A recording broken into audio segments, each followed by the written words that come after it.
ओम शांति। अव्यक्त बाप दादा के मधुर महावाक्य दिनांक 27 मई 1974।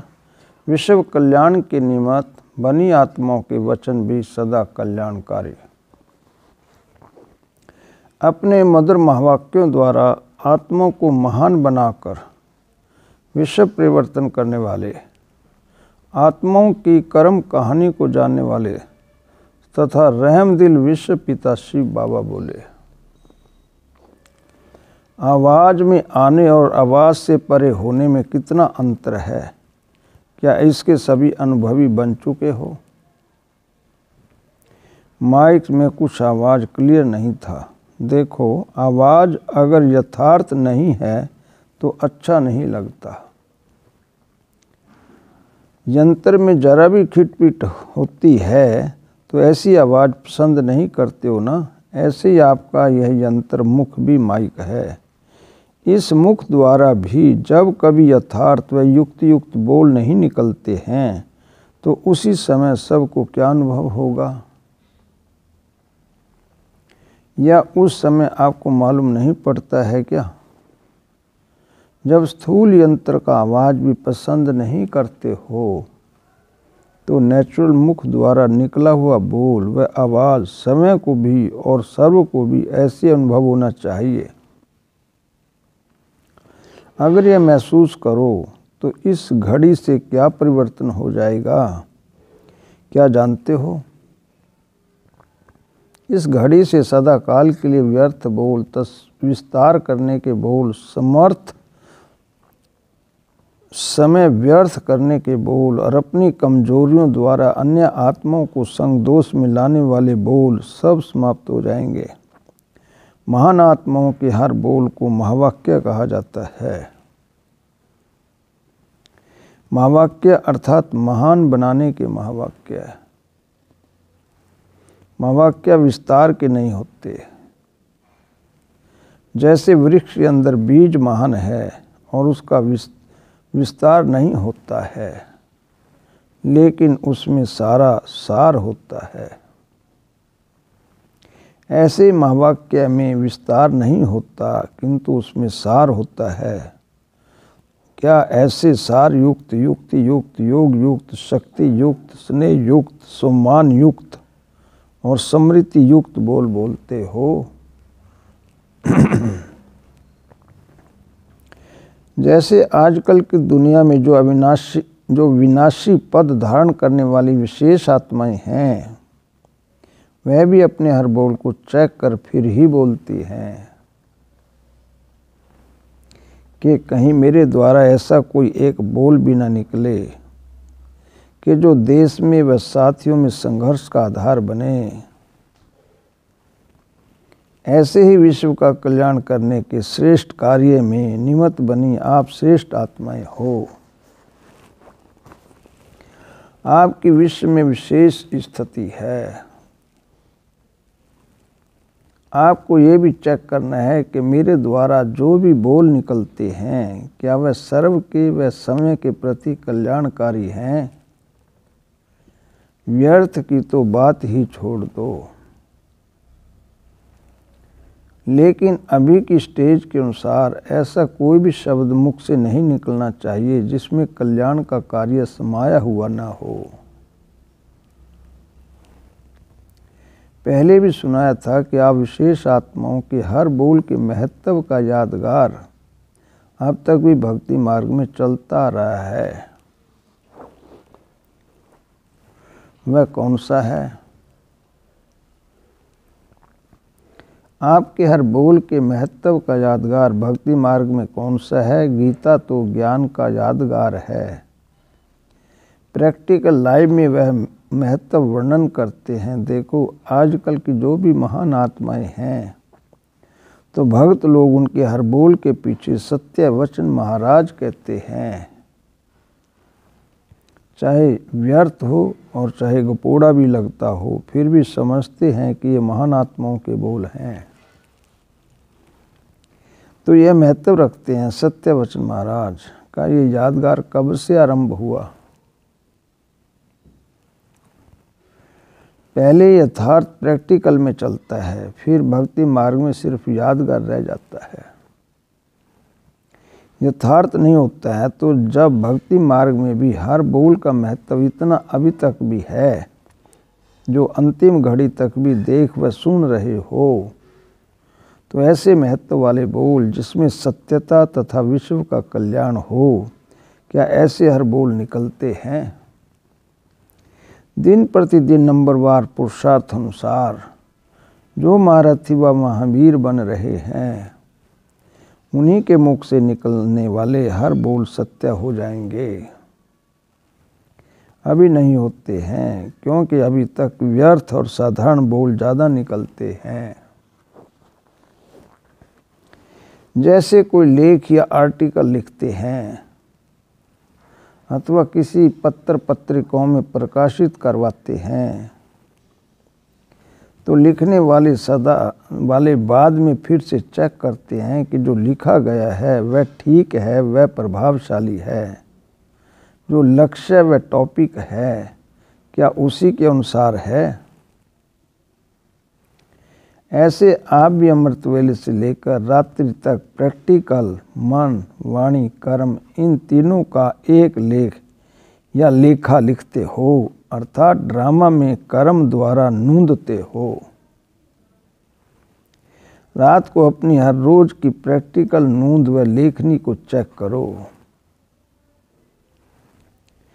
कि कितनी समर्थ अर्थात प्रभावशाली रही और कितनी व्यर्थ रही।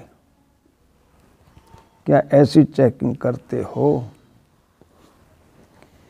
बाप दादा के पास हर एक बच्चे की हर घड़ी की तीनों रूपों में अर्थात मनसा, वाचा, कर्मणा से की हुई प्रैक्टिकल नूंद इमर्ज होती है, जिससे रिजल्ट क्या दिखाई देती है। अब तक 75% बच्चों की आधी रिजल्ट व्यर्थ बोल व साधारण बोल में दिखाई देती है।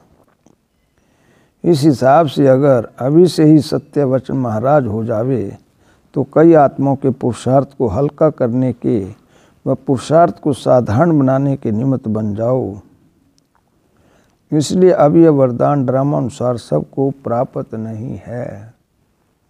बहुत थोड़ी आत्माएं हैं, उनको भी बहुत थोड़ा सा अर्थात 25% ऐसा श्रेष्ठ वरदान प्राप्त होना प्रारंभ हुआ है। इसलिए अपनी जिम्मेवारी समझ व महत्व समझ हर बोल पर इतना अटेंशन रखो। आप लोग साधारण रीति से बोलेंगे, लेकिन आप महान आत्माओं के बोल सत्य होने के कारण कई आत्माओं का अकल्याण हो जाता है। इसलिए भक्ति में भी वरदान के साथ साथ आपका भी गायन है। आप देते नहीं हैं, लेकिन ऐसी व्यर्थ चलन व व्यर्थ बोल अकल्याण के निमित्त ऑटोमेटिकली बन जाते हैं। अर्थात सुनने वाली व देखने वाली साधारण आत्मा आपके बोल और कर्म द्वारा गिरती कला में अर्थात पुरुषार्थहीन की स्थिति में चली जाती है। इस प्रकार वह आप द्वारा श्रापित हो जाती है। विश्व के कल्याण के निमित्त अगर आत्माएं न चाहते हुए व न सोचते हुए साधारण रीति से भी किसी आत्मा को श्रापित करने के कार्य में निमित्त बन जाती हैं, तो उसको क्या कहेंगे? वरदानी कहेंगे क्या? तो इतना अटेंशन और मिहिन चेकिंग वर्तमान समय बहुत आवश्यक है, क्योंकि अभी आप लोगों का श्रेष्ठ जीवन विश्व की सेवा के प्रति है। अभी तक समय की सेवा के प्रति व समय के परिवर्तन के प्रति व समय के संस्कार और स्वभाववश अपने आप को ही बनाने और बिगाड़ने के प्रति हो, तो अभी वह समय बीत गया। अब हर श्वास, हर संकल्प, हर सेकंड, हर कर्म, सर्व शक्तियाँ, सर्व ईश्वरीय संस्कार, श्रेष्ठ स्वभाव व सर्व प्राप्त वे खजाने विश्व की ही सेवा के प्रति हैं। अगर अभी तक भी समय के ही प्रति लगाते हो तो फिर परलब्ध क्या मिलेगी। मास्टर रचता बनेंगे या रचना। रचना समय के प्रति ही होती है, परंतु रचता रचना के प्रति होता है। जो अभी ही मास्टर रचता नहीं बनते तो वह भविष्य में भी विश्व के मालिक नहीं बनते। अब संपूर्ण स्थिति की स्टेज व संपूर्ण परिणाम का समय नज़दीक आ रहा है। रिजल्ट आउट बाप दादा मुख द्वारा नहीं करेंगे या कोई कागज व बोर्ड पर नंबर नहीं लिखेंगे, लेकिन रिजल्ट आउट कैसे होगी।